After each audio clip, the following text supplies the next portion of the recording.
Hey guys, welcome back to Snake Limited. Today we are down in the snake room again. You know, as my my response has been for the last couple times here, excuse the disaster. We are in the process of kind of reconfiguring everything in here.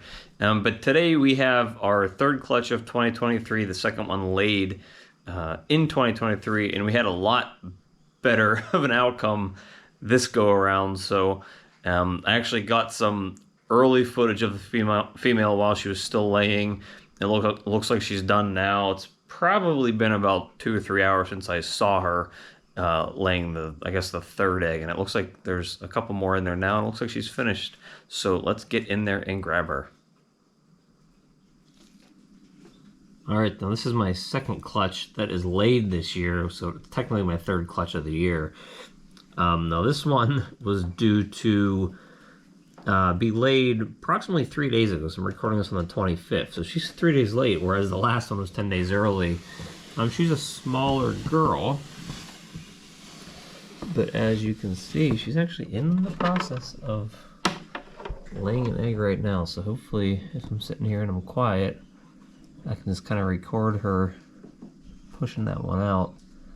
That one looks like a smaller egg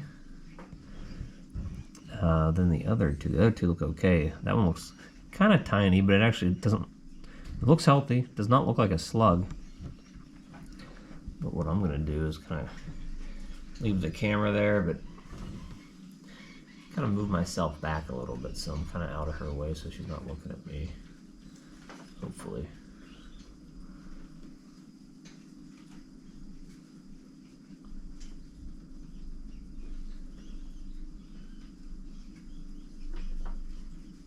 This girl is laying my third clutch for 2023. The pairing was, she's a pewter pied, which is pastel cinnamon pied, and she was bred to an ultrapied male. So every hatchling that comes out of here is going to be visual pied. They will all be 100% het ultra male. Oh, she's bucking there, so she's angry that I'm here. And they all have the potential to be pewter, so I could be getting some pewter pieds that are 100% het ultra male. And she is laying an egg right now.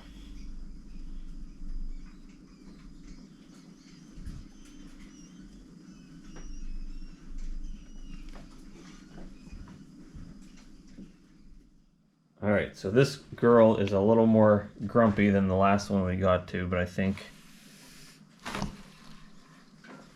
I really want to take her off of here as kind of calmly as possible. She's bucking a lot more than the last one. Let's see, let me change this tub around so it doesn't fall off here. So I already have the egg box set up. Looks like we have 5 eggs. This one's probably a slug.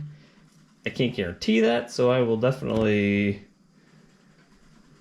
put it in here, see what happens with it, but it's way too small, it looks like, for it to be a viable egg. Now these are starting to already kind of stick to the bottom of the tub. So usually I try to get these as early as I can in the process because they tend to get very sticky, and if you don't know what you're doing, you always end up with the possibility that they're going to get stuck and you may rip them. As you can see, there's a little circle right here, and that's where the adhesive from the snake egg was. And I don't know what made her want to do this, but she's actually drinking right now, so that's actually a good thing. She was trying to buck me off. I put her over by the water bowl. I don't know if you can see that in there. She's actually drinking right now, so that's good. That's good to see. She's trying to rehydrate. So what I want to do now with her is, she looks pretty empty, but I need to verify that. So what you kind of do is you just kind of run your fingers along her belly. Kind of see if there's anything that's kind of sticking out. I don't think there is. She looks pretty thin if you're looking at her there. But I'll keep a close eye on her over the next a couple days to make sure. Give her another kind of look over once I actually have 2 free hands. I'm not trying to make a video.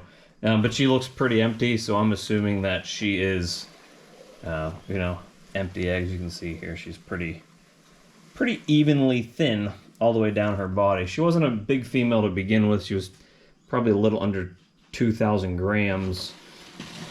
But so she's a first-time mom, and the Ultrapied male is a first-time dad. And it looks like we have 5 good eggs here. They all look pretty big. This one looks like it was just laid. I don't know if you can see that, but you can actually see the veins here without me even candling it. If you can see, little veins coming right through there, which is kind of neat. You don't usually get to see that. Usually once they start getting a little more solidified, they're you can't see through them. But yeah, these look good. I'm happy with this clutch. It's nothing big, nothing crazy. There weren't a lot of genes in there. Really, my only goal with this clutch was to get some pied het ultramels to kind of bolster up my collection of what I can kind of breed back into the Ultrapied clutch. Obviously, with cinnamon, it's usually a very high white snake. So, you know, I've never personally seen a cinnamon Ultrapied. I'm sure they've been made before. I'm assuming they're going to be high white. But I'm curious to see what the color variation does in the Ultrapied. So I know we're going to be a while off from producing those. But, you know, the whole process of starting a new project is trying to get new genes into recessives. Luckily, I had an Ultrapied male, and I have a bunch of pied females. So the best thing to do at that point is to produce a bunch of more pieds that are all het for Ultramel, so that, let's say you take 2 of those offspring and breed them, half of those babies should come out Ultrapied. Hopefully I get lucky, and a bunch of them are pewter pied het Ultramel, so that I'm able to kind of get those genes into, you know, back into the project, and not just producing plain Ultrapieds, which is still okay. But the whole goal is to actually get more genes into the project. So I am going to candle these, make sure they're right side up. Typically when the female lays them, the embryos are on top. She was bucking a little bit. I didn't see if any of the eggs rolled over. Sometimes that's the issue with, you know, when you're taking the female off. She'll kind of buck while she's sitting on the eggs, kick them around, and sometimes they'll roll over.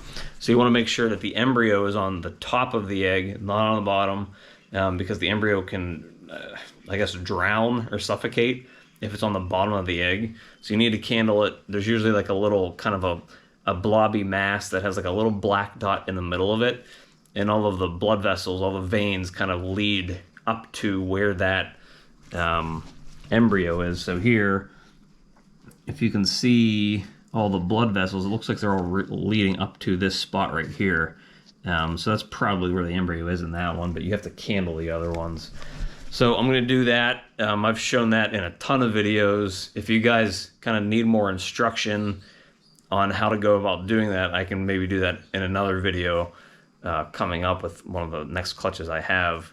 So this is a little better than the last clutch. So I have 6 eggs at this point. Between the 2 clutches that I've laid this year so far. Not great, because the first clutch was actually 8 eggs and 7 of them were slugs, but hopefully, you know, fingers crossed, the rest of the season gets only better from here.